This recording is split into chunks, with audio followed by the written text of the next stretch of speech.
প্রিয় দর্শক, আমরা এই মুহূর্তে আপনাদের সাথে যুক্ত আছি বিএনপির চেয়ারপারসন এবং সাবেক প্রধানমন্ত্রী বেগম খালেদা জিয়ার বাসভবন ফিরোজার সামনে থেকে। আজ রাত 8টা বাজে তিনি চিকিৎসার জন্য লন্ডনের উদ্দেশ্যে রওনা দিবেন। এমিরেটস এয়ারওয়েজের একটি বিশেষ আহ, যে এয়ার এয়ার অ্যাম্বুলেন্স, দুঃখিত, এমিরেটস এয়ারওয়েজের যে বিশেষ একটি এয়ার অ্যাম্বুলেন্স, সেটিতে করে তিনি আজ রাত 8টা বাজে উনি ওনার বাসভবন থেকে বের হবেন। 10টা বাজে উনি এয়ারপোর্টে পৌঁছাবেন। সেখান থেকে এমিরেটসের যে বিশেষ ফ্লাইট, সেই ফ্লাইটে তিনি লন্ডনের উদ্দেশ্যে রওনা দিবেন। এয়ারপোর্টে তাকে রিসিভ করবে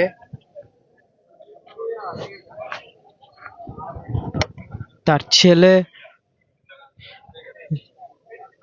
তারেক রহমান। এই যে লন্ডনের যাত্রা, এই লন্ডনের যাত্রার উদ্দেশ্য কিন্তু আমরা যেমনটা বলছিলাম, চিকিৎসার জন্য তার এই লন্ডনে যাত্রা। সর্বশেষ 2017 সালে তিনি চিকিৎসার জন্য লন্ডনে গিয়েছিলেন। এরপরে 2018 সালে জিয়া অরফানেজ ট্রাস্ট দুর্নীতি মামলায় তাকে সাজা দেয় তৎকালীন আদালত। আহ, আদালত তাকে সাজা দেওয়ার 5 বছরের সাজা দেয়। সাজা দেওয়ার পরে করোনার সময় 2020 সালে তাকে আহ, সাময়িক মুক্তি দেয় আইন মন্ত্রণালয় থেকে সাময়িক মুক্তি পেয়ে তিনি বাসভবনে ফিরে আসেন এবং এভার কেয়ার হাসপাতালে তিনি চিকিৎসা নিচ্ছিলেন গত 4 বছর ধরে তিনি এভার কেয়ার হাসপাতালে চিকিৎসা নিচ্ছিলেন। বিএনপির পক্ষ থেকে তার শারীরিক অবস্থা যে ভালো নয়, এটি বারবার জানানো হয়েছে সরকারকে এবং চিকিৎসার জন্য বিদেশে যাওয়ার অনুমতি প্রার্থনা করা হয়েছে। তবে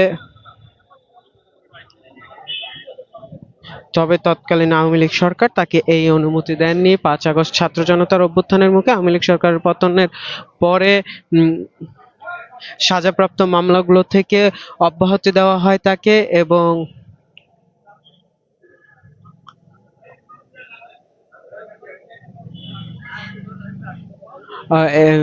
এবং অন্যান্য মামলায়, যেগুলো চলমান মামলা, সেগুলোতে তাকে জামিন দেওয়া হয়। এই জামিন পাওয়ার পরে কিন্তু তার বিদেশে চিকিৎসার জন্য বিদেশে যাওয়ার বিষয়ে আর কোনো বাধা থাকে না।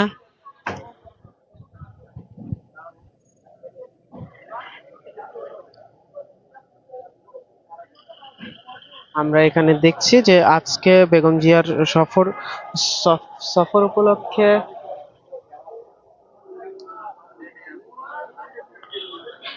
বেগম জিয়ার সফর উপলক্ষে এই গুলশান এলাকায় কিন্তু নিরাপত্তা ব্যাপক জোরদার করা হয়েছে। পুলিশের উপস্থিতি এখানে লক্ষণীয়। গণমাধ্যম কর্মীরাও এখানে উপস্থিত আছেন। আজকে রাত 10টায় ঢাকা থেকে লন্ডনে যাচ্ছেন বেগম খালেদা জিয়া। দুঃখিত, আমি প্রথমে ভুল বলেছিলাম। কাতার এয়ারওয়েজের একটি এয়ার অ্যাম্বুলেন্সে করে তিনি লন্ডনে যাচ্ছেন। আমি প্রথমে ভুল বলেছিলাম। লন্ডনে পৌঁছে তাকে রিসিভ করবেন তার পুত্র ও বিএনপির ভাইস চেয়ারম্যান, বর্তমানে ভারপ্রাপ্ত চেয়ারম্যান তারেক রহমান। তার বেগম জিয়ার সফর সঙ্গী হিসেবে আরাফাত রহমান কোকোর স্ত্রী শর্মিলা রহমান যাচ্ছেন। 7 জন চিকিৎসক, 2 জন ব্যক্তিগত সহকারী, 2 জন গৃহকর্মী, 1 জন নিরাপত্তা কর্মকর্তা ও বিএনপির চেয়ারপারসন এনামুল হক এবং নির্বাহী কমিটির সদস্য তাবিতা ওয়াল। এই এই সফর সঙ্গী এদের নিয়ে তিনি সফর করছেন।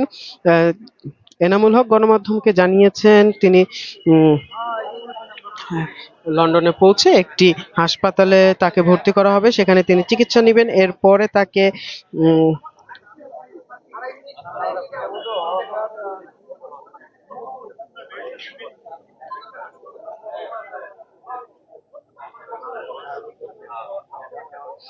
তাকে জন হপকিন্স বিশ্ববিদ্যালয় হাসপাতালে তাকে নেওয়া হবে।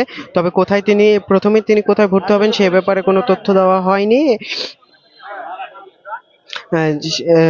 সেখানে লন্ডনে কিন্তু বেগম জিয়ার সাথে তারেক রহমানের স্ত্রী ডক্টর জুবাইদা রহমানও থাকবেন। ডক্টর জুবাইদা রহমান এই বেগম জিয়ার চিকিৎসার জন্য গঠিত উম, যে ডক্টরদের বোর্ড, বিশেষজ্ঞের বোর্ড, সেই বোর্ডের একজন সদস্য।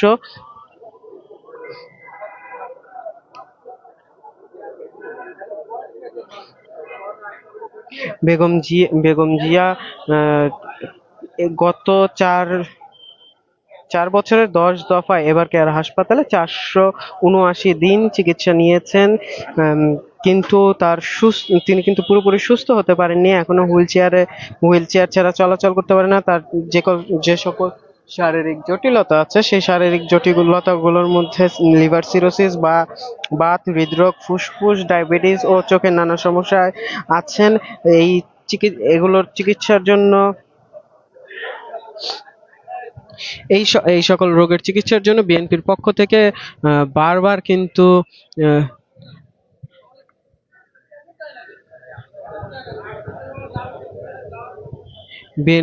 চিকিৎসা তার চিকিৎসার জন্য কিন্তু বারবার বিএনপির পক্ষ থেকে বিদেশে যাওয়ার জন্য, সরকারের কাছে বিদেশে পাঠানোর জন্য সরকারের কাছে অনুমতি প্রার্থনা করা হয়েছিল, কিন্তু তৎকালীন সরকার সেই অনুমতি কিন্তু দেয়নি। এই মুহূর্তে যেহেতু তিনি সাজাপ্রাপ্ত কিছু মামলা থেকে তিনি অব্যাহতি পেয়েছেন এবং তিনি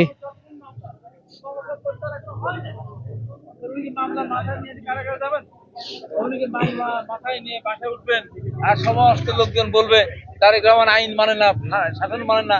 এই কথার জন্য কি তারেক রহমান নিয়ম মানেন, আইন মানেন, আদালত মানেন। উনি সমস্ত মামলাগুলি একটা প্রক্রিয়ার মধ্য দিয়ে যখন মামলাগুলি প্রত্যাহার হয়ে যাবে, যেহেতু মিথ্যা মামলা, তারপরে উনি অবশ্যই আমাদের মাঝে ফিরে আসবেন এবং আশা করি দেশটি বেগম খালেদা সুস্থ হয়ে উমরা করে আমাদের মাঝে ফিরে আসবেন। আগামী দিনে এই বাংলাদেশের মানুষের গণতন্ত্রের অধিকার ফিরিয়ে দেওয়ার জন্য উনি কষ্ট করেছেন, জেল খেটেছেন, আপোষ করেন নাই। এত বড় অবস্থা, জীবন মৃত্যু সন্ধিক্ষণে মানুষ কিন্তু অনেক আপোষ করে, কিন্তু আপোষ করেন নাই। এই সরকার কিন্তু আবেদনও করেন নাই। আল্লাহ তাকে রক্ষা করেছেন। আমি মনে করি যে আল্লাহ পাকের কাছে একটাই প্রার্থনা, আমি ব্যক্তিগত বলি, আজকে আমি দেখা করতে পারবো না, পারবো না দেখা করতে।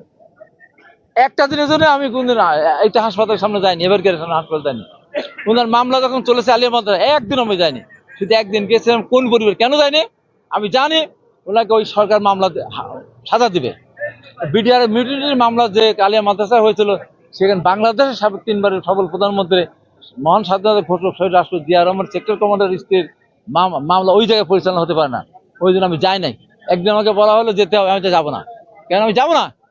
তারপর বলে আমি যেতে পারি, 1 লক্ষ লোক জোগাড় করেন, আমরা গিয়ে ওই আদালত আমরা মানি না। ম্যাডাম খালেদার মামলা ওখানে করা মানে তাকে অসম্মানিত করা, সাথে তারা দিবেই, আমি জানি। এবং ম্যাডাম খালেদা এবারকার হাসপাতালে কতবার আসছেন না, দেখছেন আমার কোনদিন জীবনে দেখছেন? একদিনের জন্য আসেন, 1 সেকেন্ডের জন্য আসেন। আমি আল্লাহর কাছে একটাই প্রার্থনা, আল্লাহ আমি বন্দি বেগম খালেদার সাথে আমাকে দেখা করাবো না, আমি বন্দি বেগম খালেদার চেহারা আমি দেখবো না। আপনাকে বন্দিত্ব মুক্ত হবে, তারপর ম্যাডাম খালেদার সাথে দেখা করবো। যেদিন শেষ করতে, যেদিন মুক্ত হয়েছেন 6 তারিখে আমি ওনার সাথে দেখা করছি। 6 তারিখে মুক্ত হয়নি, কতক্ষণ বলেছি, আমি কোনোদিন আসেন দেখা করতে। আজকে আল্লাহর কাছে প্রার্থনা করবো, আল্লাহ পাক ওনার সুস্থ করে আমাদের দেশের রহমত হিসাবে উনি ফিরে আসবেন, এটা আমার প্রার্থনা। এখানে কিন্তু আমরা যে বেগম জিয়ার আজকের সফর উপলক্ষে কিন্তু আমরা এই এলাকায় নিরাপত্তা ব্যবস্থা যেমন জোরদার নিরাপত্তা ব্যবস্থা দেখেছি, আমরা কিন্তু নেতাকর্মীদের উপস্থিতিও এখানে দেখছি। যদিও বিএনপির পক্ষ থেকে যেন কোনো জনদুর্ভোগ সৃষ্টি না হয় তার জন্য নেতাকর্মীদের সচেতন থাকতে বলা হয়েছে। আমরা যদি আজকে বেগম জিয়ার রুটটা একটু আপনাদের জানাই, তিনি কোন পথে ঠিক এয়ারপোর্টে যাবেন সেটা যদি আপনাদের একটু জানাই।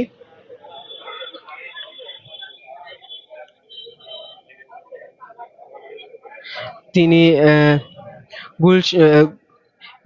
ফিরোজা থেকে বের হয়ে গুলশান 2-এর গোল চত্বর দিয়ে কাকলি গোল চত্বর হয়ে এরপরে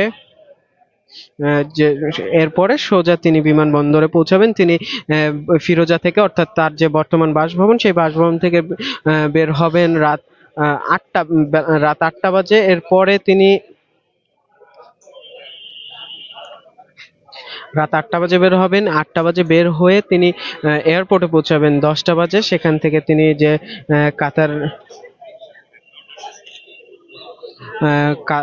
কাতার এয়ারওয়েজের বিশেষ যে এয়ার অ্যাম্বুলেন্সটি আছে সেই এয়ার অ্যাম্বুলেন্সে করে তিনি যাবেন।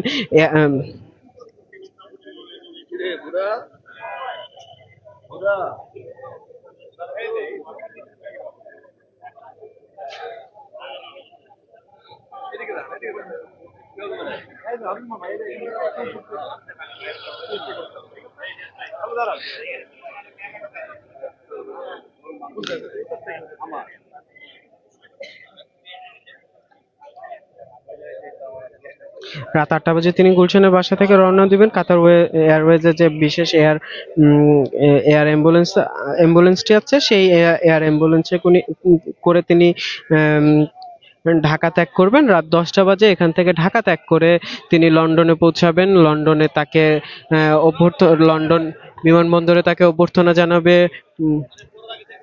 বেগম জিয়ার পুত্র এবং বিএনপির বর্তমান ভাইস চেয়ারম্যান, ভারপ্রাপ্ত চেয়ারম্যান তারেক রহমান। আজকের এই সফরে কিন্তু বেগম জিয়ার সফর সঙ্গী হিসেবে থাকবেন তার ছোট ছেলে আরাফাত রহমান, কোকর স্ত্রী শর্মিলা রহমানও তার সাথে থাকবেন। এছাড়া 17 জন চিকিৎসকের একটি দল কিন্তু 17 জন চিকিৎসকের একটি দল তার সাথে সফর করবেন। যে মেডিকেল বোর্ডটি গঠন করা হয়েছে সেই মেডিকেল বোর্ডের অন্যতম সদস্য হিসেবে যে তারেক রহমানের স্ত্রী জুবাইদা রহমানও এখানে থাকবেন। আপনাদের আমরা জানিয়ে রাখি, আমরা কিন্তু এই মুহূর্তে আছি গুলশানের ফিরোজা অর্থাৎ বেগম জিয়ার বাসভবনে। যে বাসভবনের সামনে আজ যে সফর উপলক্ষে এই যে গুলশান সড়ক এবং এর আশেপাশে নিরাপত্তা ব্যবস্থা জোরদার করা হয়েছে। পুলিশের এখানে ব্যাপক উপস্থিতি আমরা দেখছি। পুলিশ কিন্তু ইতিমধ্যে গাড়ি এখানে নিয়ন্ত্রিতভাবে চলাচল করতে দিচ্ছে। তো ফিরোজার সামনে থেকে এই ছিল আমার কাছে সর্বশেষ। নন্দন টিভির সাথে থাকার জন্য ধন্যবাদ। নন্দন টিভির ইউটিউব চ্যানেলটি সাবস্ক্রাইব করতে ভুলবেন না, ফেসবুক পেজটি লাইক দিতে ভুলবেন না। আর নন্দন টিভির সরাসরি সার্বক্ষণিক সম্প্রচার দেখতে আপনার ব্রাউজারে গিয়ে সার্চ করুন nandon.tv।